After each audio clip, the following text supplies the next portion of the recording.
ان दो सऊदी शहजादों को देखिए। मोहम्मद बिन नैफ 57 साला ताजपोश शहजादे हैं और 32 साला मोहम्मद बिन सलमान मोहम्मद बिन नैफ के छोटे कज़न हैं जो कि उनका हाथ चूम रहे हैं, जबकि मोहम्मद बिन नैफ मोहम्मद बिन सलमान के बैत करने का वादा कर रहे हैं जो कि बिन नैफ से आधी उम्र के हैं।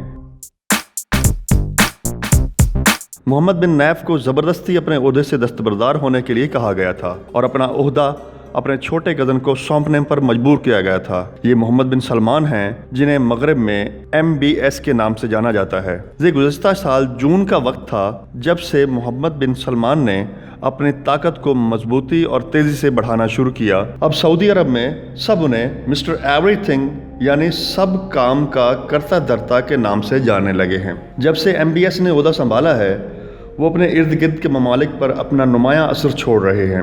MBS की सब पॉलिसियों में से अहम तरीन पॉलिसी अपने हमसाया मुल्क ईरान से मुताल्लिक बनाई जाने वाली मुखालफाना पॉलिसी है। अमेरिका के वाइट हाउस में ये एक अच्छे साथी के तौर पर जाने जाते हैं और साथ ही साथ सऊदी अरब में भी शाही ख़ानदान पर दिन ब दिन गलबा पा रहे हैं। शहजादा सलमान ने करप्शन के इल्ज़ाम में शाही ख़ानदान के कई शहजादों की गिरफ्तारियों के अहकामात जारी किए हैं। शाह सलमान के अहकामात की पैरवी करते हुए 11 शहजादों और 40 से ज़ायद वज़रा को गिरफ्तार किया गया है। इन गिरफ्तार शुदगान अफराद के लिए ब्रिटिश कार्टर होटल को बतौर जेल इस्तेमाल करते हुए उनके करप्शन के केसेस से मुताल्लिक शाह सलमान ने खुद को ही उनका सरबराह मुकर्रर किया। इसके अलावा शाह सलमान वही शख्स हैं जिन्होंने गुज़श्ता साल दुनिया का सबसे महंगा घर खरीदा है। इस घर की लागत $300 मिलियन है और यही वो इंसान भी हैं जिन्होंने $450 मिलियन एक पेंटिंग पर खर्च कर डाले थे। सबसे अहम बात यह कि सऊदी ख़ानदान ऐसे अफराद से भरा पड़ा है जो कि आवाम का पैसा अपने मफाद और ऐशो आराम के लिए इस्तेमाल करते हैं,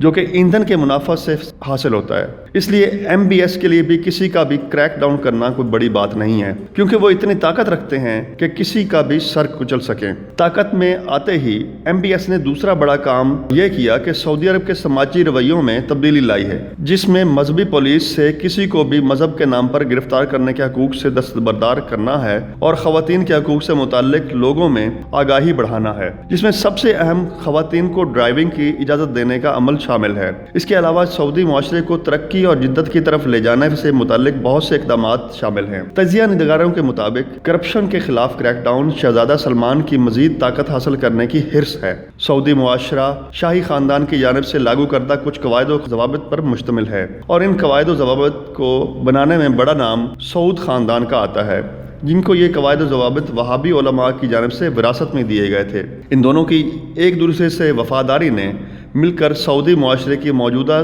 सऊदी अक़दार को बनाया है, लेकिन शहजादा सलमान ने बड़ी अक्लमंदी से सऊदी ख़ानदान की मजहबी अक़दार को नज़रअंदाज करके मगरबी मुआशरे की अक़दार को अपनाया है और सऊदी मुआशरा में अपने मजहबी रुझान को भी ख़त्म नहीं होने दिया। और ये वो चीज़ है जिसकी वजह से सऊदी मुआशरे में इतने आराम से सदियों के रस्म व रिवाज में तब्दीली आई है। लेकिन अब MBS ने अपनी ख़ानदानी इक़दार को नज़रअंदाज किया है, जो कि सऊदी मुआशरे में उथल पुथल मचा सकती हैं। शहजादा सलमान का मईशत को लेकर अहम फैसला ये है कि जो मईशत ईंधन से हासिल होने वाले मुनाफा से चल रही थी उस पर इन्हिसार 2030 तक मुकम्मल तौर पर ख़त्म कर दिया जाएगा। इसके साथ साथ शहजादा सलमान ने लातादाद सऊदी शोबों में सऊदाइजेशन के भी अहकामात जारी कर दिए हैं, जहां गैर मुल्कियों पर काम करने पर पाबंदी लगा दी गई है। तजिया निगारों के मुताबिक इतनी बड़ी तब्दीली सऊदी मईशत पर गहरा असर छोड़ सकती है। सऊदी अरब का किंग तारीख की सबसे बड़ी तब्दीलियाँ ला रहा है, जो कि यहाँ सऊदी अरब की मईशत के लिए एक अच्छा पहलू हो सकता है,